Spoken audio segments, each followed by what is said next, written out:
Finally Samsung ने आज 26 मई को इंडिया में M55 के लिए एंड्रॉइड 15 बेस्ड One UI 7.0 का स्टेबल अपडेट जो है वो रिलीज कर दी है। 3377 MB के आसपास की अपडेट फाइल साइज देखने को मिल जाती है। मई 2025 का लेटेस्ट सिक्योरिटी पैच भी देखने को मिल जाता है। और आज की इस वीडियो में हम सैमसंग की M55 की एंड्रॉइड 15 बेस्ड One UI 7 के स्टेबल अपडेट का फुल रिव्यू करने वाले और जानेंगे कि M55 के One UI 7 के स्टेबल अपडेट के अंदर हमें क्या कुछ नए फीचर्स, इम्प्रूवमेंट्स और जो चेंजेस हैं वो देखने को मिल जाते हैं। पूरी डिटेल में आज की इस वीडियो के अंदर हम बात करेंगे, तो वीडियो को स्टार्टिंग से लेकर एंड तक जरूर देखना और इस वीडियो को लाइक और चैनल को सब्सक्राइब करके सारे बेल आइकन को प्रेस करके ऑल भी सिलेक्ट कर देना। तो दोस्तों चलिए इस वीडियो को स्टार्ट करते हैं। तो सबसे पहले स्टार्ट करते हैं लॉक स्क्रीन से। तो लॉक स्क्रीन में हमें इस बारी काफी सारे न्यू चेंजेस देखने को मिल जाते हैं। अगर हमने यहाँ पर नोटिस किया होगा तो लॉक स्क्रीन के अंदर जो हमें क्विक एक्शन टॉगल्स देखने को मिलते हैं, उनके शेप को सैमसंग ने इस बारी कम्प्लीटली राउंड कर दिया है। राउंड शेप के हमें क्विक एक्शन टॉगल देखने को मिल जाते हैं और लॉक स्क्रीन को कस्टमाइज करने के जो ऑप्शंस हैं उनके अंदर भी चेंजेस किए गए हैं। कुछ नए फीचर्स ऐड किए गए हैं, कुछ नए ऑप्शंस भी देखने को मिल जाते हैं। पहले हमें लॉक स्क्रीन के बॉटम में फ्रेम और इफेक्ट का ऑप्शन देखने को मिलता था, लेकिन अब हमें यहाँ पर दो नए ऑप्शंस देखने को मिल जाते हैं, सजेस्ट और गैलरी का। सजेस्ट वाले ऑप्शन के अंदर जाएंगे तो हमारा जो डिवाइस है वो हमें खुद सजेस्ट करके देगा कि हमें कौन सा वॉलपेपर अप्लाई करना चाहिए। तो यहाँ पर हमें कुछ वॉलपेपर्स के जो सजेशन है वो देखने को मिलेंगे। वॉलपेपर का जो डिजाइन है वो भी हमें अलग अलग देखने को मिलेगा। क्लॉक भी हमें हर एक वॉलपेपर पे अलग देखने को मिलेगी और वॉलपेपर के जो कलर्स हैं वो भी हमें अलग अलग देखने को मिलेंगे। तो हम अपने अकॉर्डिंग यहाँ पर से कोई भी वॉलपेपर जो है वो अप्लाई करके रख सकते हैं। इसके अलावा गैलरी वाले ऑप्शन के ऊपर क्लिक करके हम डायरेक्ट गैलरी से कोई भी वॉलपेपर जो है वो अप्लाई करके रख सकते हैं। और फ्रेम वाले ऑप्शन के अंदर जाएं तो फ्रेम वाले ऑप्शन के अंदर हमें दो नए फ्रेम्स देखने को मिल जाते हैं, स्टार और हार्ट का। तो ये न्यू One UI 7 के न्यू फ्रेम हमें लॉक स्क्रीन के अंदर देखने को मिल जाते हैं। और इसके अलावा इफेक्ट वाले ऑप्शन के अंदर भी कुछ नए इफेक्ट जो है वो ऐड किए गए हैं। और क्लॉक के ऊपर क्लिक करें तो अब यहाँ पर हमें न्यू इंटरफेस देखने को मिल जाता है क्लॉक को कस्टमाइज करने का। यहाँ पर हमें सबसे पहला ऑप्शन फॉन्ट्स एंड कलर्स का देखने को मिल जाता है। यहाँ पर हमें वही ओल्ड क्लॉक स्टाइल जो है वो देखने को मिल जाती है और यहाँ पे क्लॉक के कलर को चेंज करने का ऑप्शन जो है वो भी देखने को मिल जाता है। और यहाँ पर जो हमें फर्स्ट क्लॉक स्टाइल देखने को मिलती है उसी की थिकनेस को हम कम ज्यादा कर सकते हैं। और स्टाइल वाले ऑप्शन के अंदर जाएं तो यहाँ पर हमें कुछ और क्लॉक फेसेस जो है वो देखने को मिल जाती हैं। और सबसे आखिर में हमें दो नए क्लॉक फेसेस जो है वो देखने को मिल जाती हैं, जो देखने में काफी ज्यादा अच्छी लगती है। तो इनमें से मैं एक क्लॉक फेस को अपने डिवाइस के ऊपर अप्लाई करके दिखा देता हूँ। तो ये वाली क्लॉक स्टाइल मैंने अपने डिवाइस के ऊपर अप्लाई कर दी और यहाँ पर आपको क्लॉक स्टाइल के नीचे शो वेदर इंफॉर्मेशन का ऑप्शन देखने को मिल जाता है। इसे आप इनेबल भी कर सकते हैं। शो डेट अबाउ क्लॉक का ऑप्शन भी देखने को मिल जाता है, इसे भी आप इनेबल कर सकते हैं। इसे इनेबल करने से डेट जो है वो आपकी क्लॉक के ऊपर शो होगी। और बात करें क्लॉक की तो क्लॉक को इस बार आप पहले के कंपैरिजन में साइज में और भी ज्यादा बड़ा कर सकते हैं, जो यहाँ पर आप देख सकते हैं। क्लॉक के अलावा अब हम एड विजेट्स वाले सेक्शन के अंदर जाते हैं। पहले हमें कुछ ही एप्लीकेशंस के विजेट्स का सपोर्ट लॉक स्क्रीन के ऊपर देखने को मिलता था, लेकिन अब हमें काफी सारी एप्लीकेशंस के विजेट्स का सपोर्ट लॉक स्क्रीन के ऊपर देखने को मिल जाता है। और यहाँ से मैं कुछ विजेट्स अपनी लॉक स्क्रीन के ऊपर अप्लाई करके भी दिखा देता हूँ।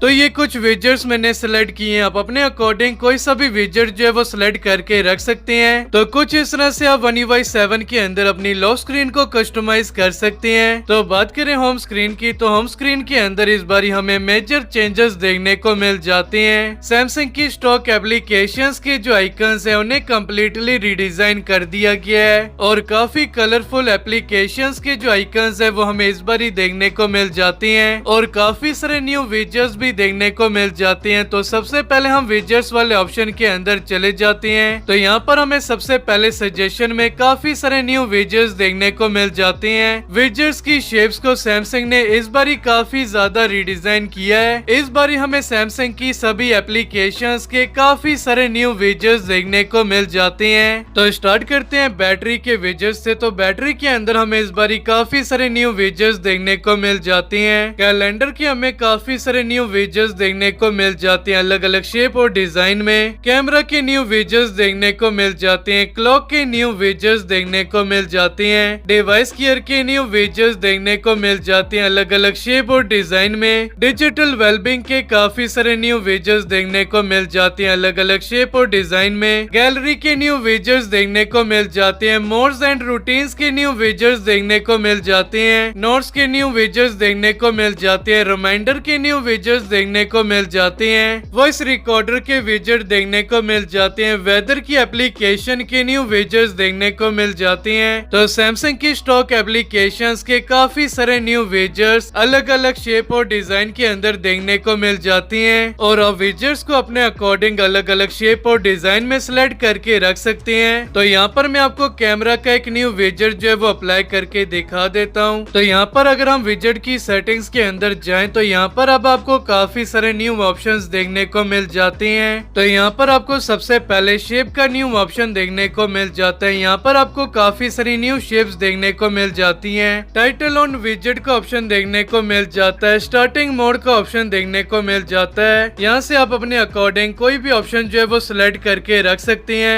और विजेट बैकग्राउंड का ऑप्शन देखने को मिल जाता है जिसे आप अपने अकॉर्डिंग सिलेक्ट करके रख सकते हैं। सभी सेटिंग्स करने के बाद फिर आप सेव पे क्लिक करके विजेट को सेव कर सकते हैं और इसके अलावा विजेट्स में आपको रिसाइजिंग जो है वो भी काफी अच्छी देखने को मिल जाती है। जिस साइज में आप विजेट को रखना चाहेंगे विजेट जो है उसी साइज को अडेप्ट कर देगा। और इसके अलावा बात करें ऐप स्क्रीन की तो ऐप स्क्रीन के अंदर भी हमें मेजर चेंजेस देखने को मिल जाती हैं। तो सबसे पहले जो सर्च बार हमें टॉप में देखने को मिलता था वो अब हमें बॉटम में देखने को मिल जाता है जिसे अब हम वन हैंड से काफी आसानी से यूज कर सकते हैं। और इसके अलावा हमें सर्च बार पे जो 3 डॉट्स देखने को मिल जाते हैं अगर हम उस पर क्लिक करते हैं और फिर शॉर्ट वाले ऑप्शन के ऊपर क्लिक करते हैं तो अब यहाँ पर आपको अल्फाबेटिक ऑर्डर का एक ऑप्शन देखने को मिल जाता है। और अगर अब हम इसे सिलेक्ट करते हैं तो हमारे सैमसंग के डिवाइस के अंदर भी अब हमें वर्टिकल ऐप ड्रॉवर जो है वो देखने को मिल जाता है। तो अब आप सैमसंग के अंदर भी वर्टिकल ऐप ड्रॉवर को जो है वो यूज कर सकते हैं। और इसके अलावा अगर हम 3 डॉट्स पे क्लिक करके सेटिंग्स के अंदर जाएंगे तो यहाँ पर आपको ऐप साइज का एक नया ऑप्शन जो है वो देखने को मिल जाता है। तो यहाँ पर आपको एक स्लाइडर देखने को मिल जाता है। अगर मैं स्लाइडर को कम करूँ तो एप्लीकेशन के जो आइकन्स हैं वो छोटे हो जाएंगे और अगर मैं स्लाइडर को फुल कर दूं तो एप्लीकेशंस के जो आइकन्स हैं वो बड़े हो जाएंगे। और इसके अलावा आपको यहाँ पर ऐप लेबल्स और विजेट्स लेबल का ऑप्शन जो है वो भी देखने को मिल जाता है। और अगर मैं अब इन दोनों ऑप्शंस को ऑन कर दूं तो आप विजेट्स के नीचे विजेट्स का जो नाम है वो शो होगा और एप्लीकेशंस के नीचे एप्लीकेशन का जो नाम है वो शो होगा। जैसे कि ये वेदर विजेट है तो इसके नीचे वेदर लिखा है। जैसे कि ये गूगल का विजेट है तो इसके नीचे गूगल लिखा है। और जैसे ये गैलरी की एप्लीकेशन है तो इसके नीचे गैलरी लिखा है। तो इस ऑप्शन को आप चाहें तो इनेबल कर सकते हैं और चाहें तो डिसेबल करके रख सकते हैं। और इसके अलावा आप यहाँ से होम स्क्रीन के लेआउट को चेंज कर सकते हैं। होम स्क्रीन के ग्रिड को चेंज कर सकते हैं। ऐप स्क्रीन के ग्रिड को चेंज कर सकते हैं। फोल्डर के ग्रिड को चेंज कर सकते हैं और भी काफी सारी सेटिंग्स आप यहाँ से कर सकते हैं। इसके अलावा अगर आपने होम स्क्रीन पे कोई फोल्डर रखा है तो अब आप फोल्डर के साइज को इंक्रीज भी कर सकते हो। सिंपली आपने फोल्डर के ऊपर प्रेस एंड होल्ड करके रखना है और एनलार्ज वाले ऑप्शन के ऊपर क्लिक कर देना है और आपका जो फोल्डर है उसका जो साइज है वो इंक्रीज हो जाएगा। और अब आप फोल्डर को ओपन किए बगैर ही एप्लीकेशन को ओपन क्लोज कर सकते हो। और अगर आप 3 लाइन के ऊपर क्लिक करोगे तो फोल्डर जो है वो फुल साइज में ओपन हो जाएगा।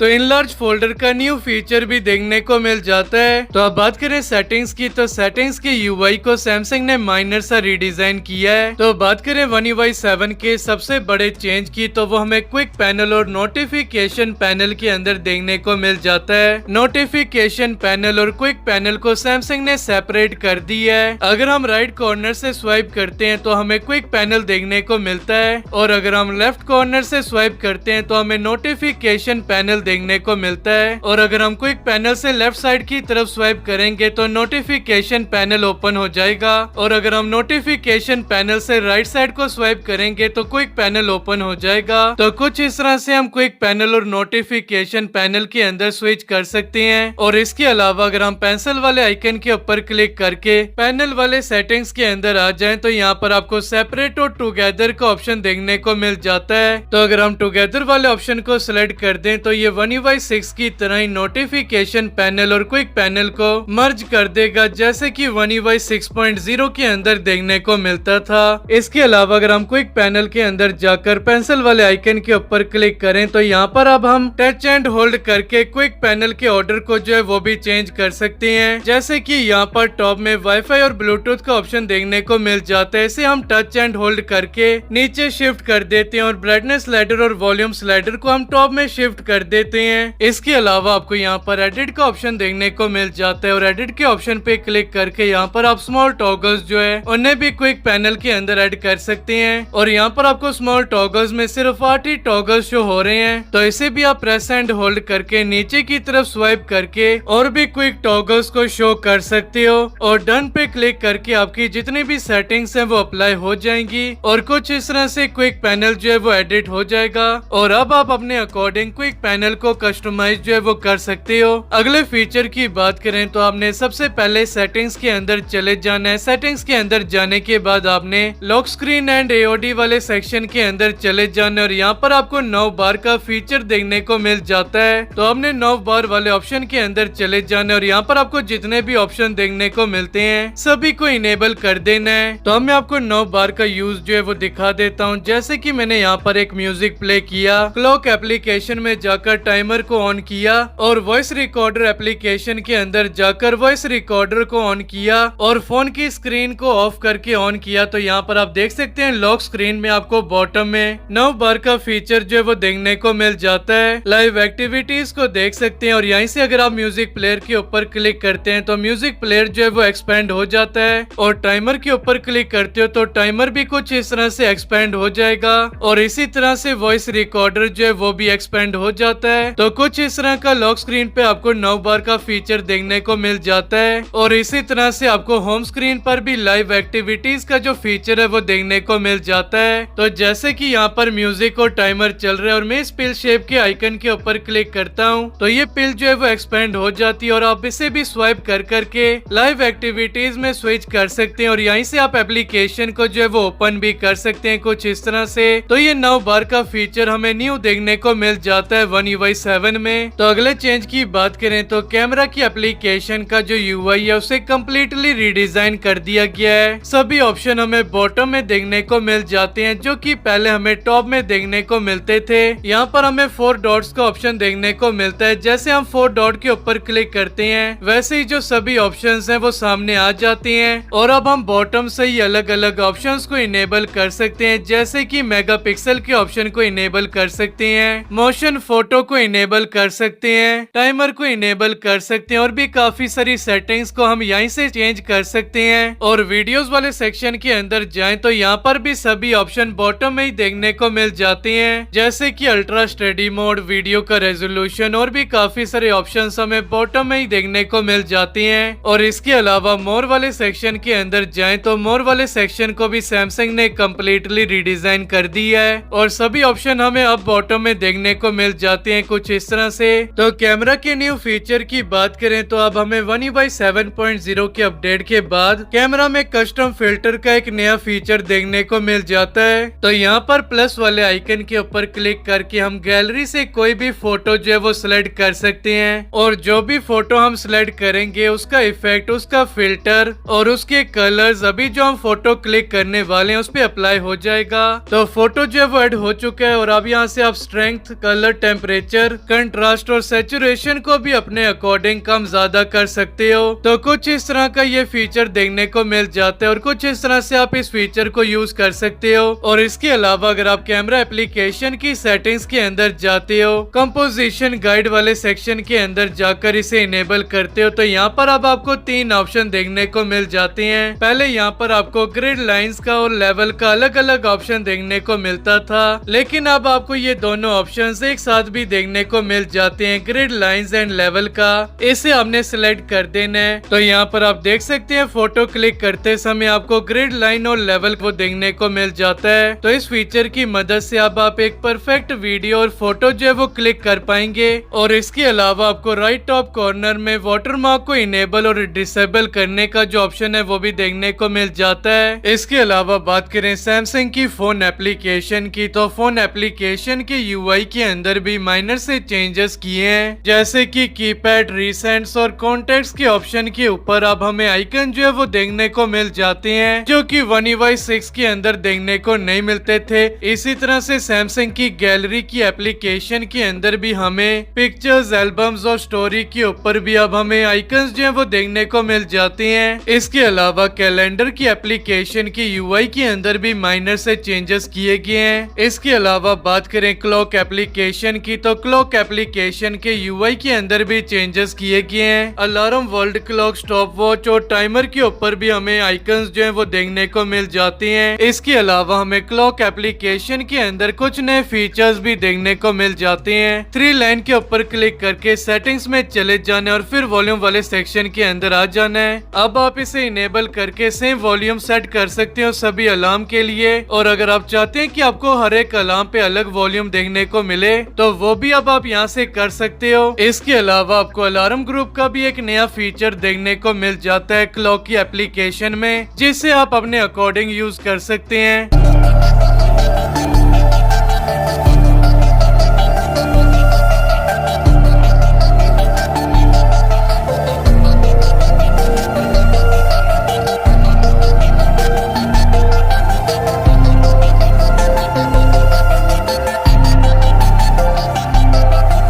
और इसके अलावा सैमसंग की माईफाइज एप्लीकेशन का जो यूआई है उसे भी रीडिजाइन कर दिया गया है। पहले यहाँ पर आपको जो कैटेगरीज के ऑप्शन देखने को मिलते थे वो आपको राउंडेड शेप में देखने को मिलते थे, लेकिन अब जो कैटेगरीज के ऑप्शन है ये आपको बॉक्सी शेप में देखने को मिल जाते हैं। और इसके अलावा आपको इंटरनल स्टोरेज और एसडी कार्ड की जो स्टोरेज है वो कितनी थी और कितनी यूज की गई है वो आपको पिल शेप के अंदर देखने को मिल जाती है। इसके अलावा अगर हम सेटिंग्स में जाएं और बैटरी वाले सेक्शन के अंदर चले जाएं तो अब यहाँ पर आपको काफी सारे न्यू फीचर्स जो हैं वो देखने को मिल जाते हैं। तो यहाँ पर आपको पहला फीचर पावर सेविंग का देखने को मिल जाता है, जो कि आपको पहले भी देखने को मिलता था, लेकिन इस फीचर के अंदर सैमसंग ने कुछ चेंजेस किए हैं। जैसे कि पहले आपका डिवाइस पावर सेविंग मोड को इनेबल करने के बाद सिर्फ 60 हर्ट्ज पे ही चलता था, लेकिन अब आपको यहाँ पर ऑप्शन देखने को मिल जाता है कि आपको अपने डिवाइस को 60 हर्ट्ज पे चलाना है या फिर हाई रिफ्रेश रेट पर। तो अगर आप set motion smoothness to standard वाले ऑप्शन को ऑफ करेंगे तो आपका जो डिवाइस है वो हाई रिफ्रेश रेट पर रन करेगा। तो ये नया फीचर हमें देखने को मिल जाता है। तो इसके अलावा अगर आप बैटरी प्रोटेक्शन वाले ऑप्शन को ऑन करोगे तो इसके अंदर भी जो चेंजेस हैं वो किए गए हैं। तो पहले अगर आपने मैक्सिमम वाला ऑप्शन सिलेक्ट करके रखा होगा तो यहाँ पर आपको सिर्फ 80 तक का ही ऑप्शन जो है वो देखने को मिलता था। अब आप 95 तक अपनी बैटरी को जो है वो लिमिट करके रख सकते हो, यानी कि आपका जो डिवाइस है अगर हमने 95% सिलेक्ट करके रखा है तो आपका जो डिवाइस है वो 95% तक ही चार्ज होगा और फिर चार्जिंग जो है वो स्टॉप हो जाएगी। तो अब आप यहाँ पर अपने अकॉर्डिंग 80, 85, 90 और 95% तक जो बैटरी को लिमिट है वो कर सकते हैं। और इसके अलावा आपको बैटरी वाले सेक्शन के अंदर ऑटो डिम स्क्रीन का ऑप्शन भी देखने को मिल जाता है। तो ये फीचर पहले देखने को नहीं मिलता था, लेकिन अब हमें जो One UI 7 के अपडेट के साथ ये फीचर जो है वो देखने को मिल जाता है। ये फीचर ऑन होगा। अगर आप इसे ऑफ करोगे तो आपका जो डिवाइस है वो 5% बैटरी होने के बाद भी जो स्क्रीन को जो है वो डिम नहीं करेगा। तो यहाँ से आप अपने अकॉर्डिंग इस फीचर को इनेबल और डिसेबल करके रख सकते हो। अगले फीचर की बात करें तो वो आपको एज पैनल के अंदर देखने को मिल जाता है स्मार्ट सेलेक्ट का। और जैसे कि मैंने यहाँ पर स्मार्ट सेलेक्ट के ऊपर क्लिक किया और यहाँ पर स्क्रीन का कोई एरिया जो है वो सिलेक्ट कर दिया कुछ इस तरह से, तो मैं स्क्रीन के इस एरिया में से टेक्स्ट को एक्सट्रैक्ट कर सकता हूँ। इस एरिया को सेट एज वॉलपेपर भी सिलेक्ट कर सकता हूँ। 3 डॉट्स के ऊपर क्लिक करके इस एरिया का मैं GIF भी क्रिएट कर सकता हूँ। इस एरिया को क्रॉप कर सकता हूँ, पिन कर सकता हूँ, कॉपी कर सकता हूँ, शेयर कर सकता हूँ और डाउनलोड भी कर सकता हूँ। तो ये सारे फीचर हमें स्मार्ट सेलेक्ट वाले फीचर के अंदर देखने को मिल जाते हैं। तो काफी यूजफुल फीचर है स्मार्ट सेलेक्ट का, जो कि हमें One UI 7 के साथ देखने को मिल जाता है। इसके अलावा अगर आप सेटिंग्स में जाएं और सर्च वाले ऑप्शन के ऊपर क्लिक करें तो यहाँ पर आपको सेटिंग्स का जो जो सर्चिंग का यूआई है उसे कम्प्लीटली रिडिजाइन कर दिया गया है। यहाँ पर आपको काफी सारे ऑप्शन जो है वो पहले से ही देखने को मिल जाते हैं, जैसे कि वर्स new emergency, performance, battery, night और भी काफी सारे जो ऑप्शंस हैं वो आपको यहाँ पर पहले से ही देखने को मिल जाते हैं। और इसके अलावा अगर आप यहाँ पर कुछ भी सर्च करते हैं, जैसे कि मैंने यहाँ पर एडवांस सर्च किया है, तो एडवांस के रिलेटेड जो ऑप्शंस हैं वो कहाँ पर देखने को मिल जाते हैं वो सारे ऑप्शन यहाँ पर शो होते हैं। तो ये काफी कमाल का फीचर हमें One UI 7 के साथ देखने को मिल जाता है। इसके अलावा अगर हम एडवांस फीचर वाले सेक्शन के अंदर जाएं तो यहाँ पर हमें काफी सारे नए ऑप्शन जो है वो देखने को मिल जाते हैं। तो यहाँ पर हमें गेम बूस्टर सेटिंग्स के अंदर काफी सारे नए फीचर्स और चेंजेस जो है वो देखने को मिल जाते हैं। तो यहाँ से आप गेम बूस्टर की सेटिंग्स को जो है वो अपने अकॉर्डिंग चेंज कर सकते हैं। काफी सारे नए ऑप्शंस हमें गेम बूस्टर की सेटिंग के अंदर देखने को मिल जाते हैं। इसके अलावा हमें गैलेक्सी अवतार का एक नया फीचर जो है वो भी देखने को मिल जाता है। गैलेक्सी अवतार वाले ऑप्शन के अंदर जाकर आप अपने अकॉर्डिंग जो अवतार है वो क्रिएट कर सकते हैं और गैलेक्सी अवतार को अपने अकॉर्डिंग यूज कर सकते हैं। इसके अलावा कुछ और चेंजेस की बात करें तो रिसेंट एप्लीकेशन का जो यूआई है उसे कम्प्लीटली रिडिजाइन कर दिया गया है और रिसेंट एप्स की जो स्मूथनेस है उसे भी इम्प्रूव किया गया है। इसके अलावा एप्लीकेशन और विजेट्स की जो ओपनिंग और क्लोजिंग एनिमेशन है उनको भी काफी ज्यादा स्मूथ कर दिया गया है और काफी ज्यादा स्मूथ एनिमेशन हमें यूआई के अंदर देखने को मिल जाते हैं। और इसके अलावा चार्जिंग के एनिमेशन को जो है वो कम्प्लीटली रिडिजाइन कर दिया गया है। होम स्क्रीन पर हमें कुछ इस तरह का चार्जिंग का एनिमेशन देखने को मिल जाता है और लॉक स्क्रीन पर हमें कुछ इस तरह का 9 बार में चार्जिंग का जो एनिमेशन है वो देखने को मिलता है। चार्जिंग की साउंड को भी चेंज कर दिया गया है और डिवाइस को अनलॉक करते समय अब हमें एक नया एनिमेशन देखने को मिल जाता है। साथ ही में हमें नई साउंड जो है वो भी देखने को मिल जाती है। डिवाइस को ऑफ करने पर भी हमें न्यू साउंड जो है वो देखने को मिलती है। और इसके अलावा वॉल्यूम पैनल का जो यूआई है उसे भी रिडिजाइन किया गया जो देखने में काफी ज्यादा अच्छा लगता है। नेक्स्ट फीचर की बात करें तो वो सर्कल टू सर्च का देखने को मिल जाता है। One UI 7 के इस टेबल अपडेट के साथ हमें सर्कल टू सर्च का जो फीचर है वो भी देखने को मिल चुका है। इसे इनेबल करने के लिए आपने सेटिंग्स में चले जाना है। सेटिंग्स में जाने के बाद आपने डिस्प्ले में चले जाना है और फिर नेविगेशन बार वाले सेक्शन के अंदर चले जाना है। तो यहाँ पर आपको सर्कल टू सर्च का ऑप्शन देखने को मिल जाएगा।